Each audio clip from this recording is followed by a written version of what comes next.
Floating 350 kilometers above the Earth's surface, astronauts aboard the Soviet space station Mir made a frightening discovery. Their once clear porthole was clouded with a green and black web-like substance.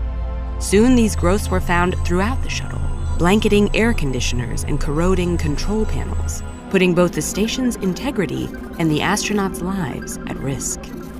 The invaders were identified as several species of Earth-derived fungi that had, against all odds, survived the journey to space.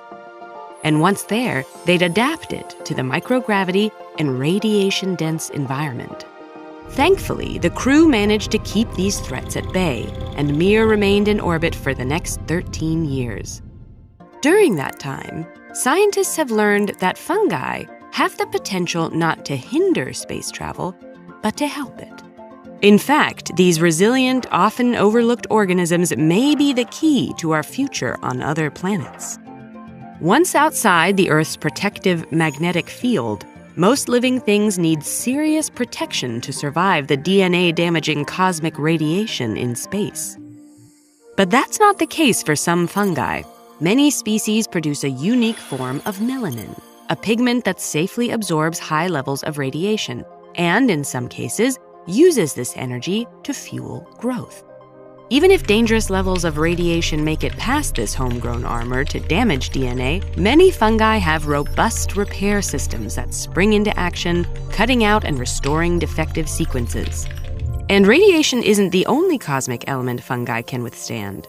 Their hardy spores sport thick cell walls that allow them to survive extreme temperatures.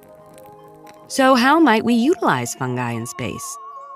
Well, a big obstacle to settling on other planets is figuring out how to source the materials needed to build suitable habitats. There are two common solutions. First, we could send these supplies up from Earth. But this is expensive. It costs roughly $10,000 for each kilogram of weight added to a launch. Alternatively, we could use what's already there.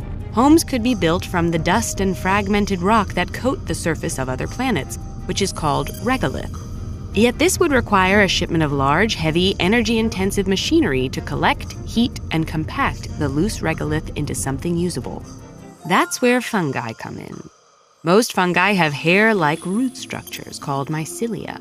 And as they grow, they easily bind nearby materials, whether it be wood chips, sawdust, or regolith.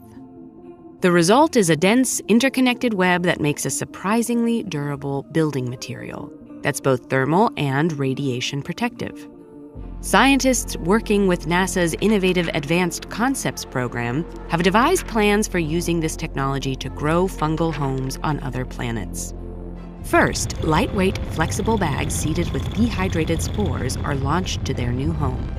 Once they've arrived, accompanying rovers source water for rehydration and regolith for binding. Alternatively, the bags could be pre-seeded with a lightweight binding material, like dehydrated wood chips.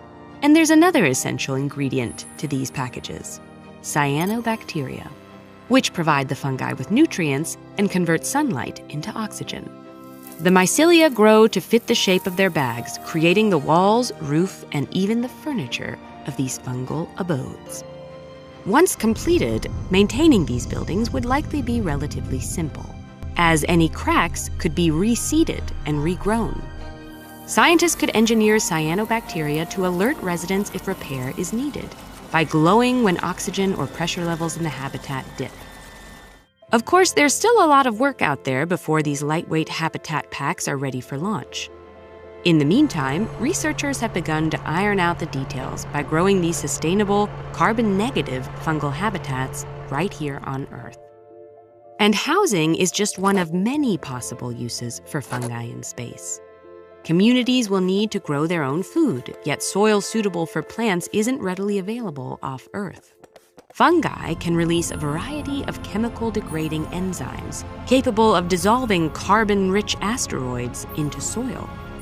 And they can also be engineered to mine and extract metals, like aluminum and iron, which could allow space colonies to source these valuable ores locally. Fungi have come a long way from their space hazard beginnings and will undoubtedly continue to break the mold. But what else would it take to live on another planet or on the moon? Learn more about everything from what we would eat to how we would protect ourselves from cosmic radiation with this video.